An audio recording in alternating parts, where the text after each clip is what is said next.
Je rappelle qu'une plante transgénique, c'est une plante dans laquelle on lui a mis un gène qui provient d'une autre espèce, qu'on appelle un transgène. Et donc cet organisme génétiquement modifié, on dira qu'il est transgénique. Eh bien ces plantes transgéniques, effectivement, font l'objet d'une réglementation.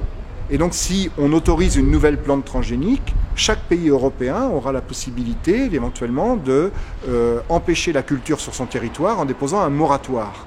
Mais s'il s'agit de plantes issues de techniques qu'on appelle les nouvelles techniques et qui sont considérées comme ne conduisant pas à des OGM, eh bien à ce moment-là, tous les pays pourront les cultiver sans le savoir et ça veut dire qu'on aura des OGM cachés partout sur le territoire européen.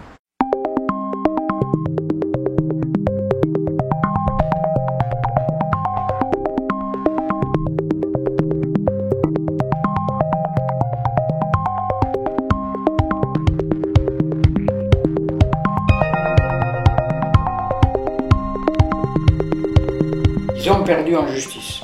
Une première étape, on a dit tous ces nouveaux OGM, il faut qu'ils soient réglementés. Ils ont dit, il n'y a qu'à changer la loi.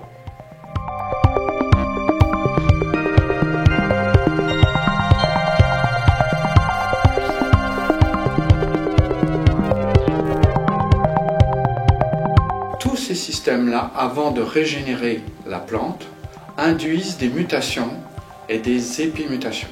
Ce sont les mêmes techniques qui sont utilisées pour les NBT que pour la transgénèse des OGM actuels.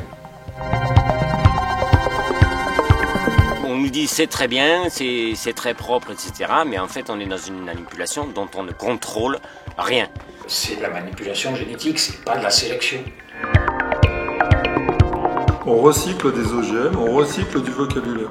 Si c'est manipulé, ça fait moins bien, quoi. Modifié, ça passe mieux. C'est dans l'air du temps, tout. On est une toute petite minorité à savoir ce qu'ils font. Et ce qu'on raconte ne se voit pas dans le monde réel. Quand vous achetez une tomate, elle a été génétiquement manipulée. Si on ne vous le dit pas, vous ne le savez pas.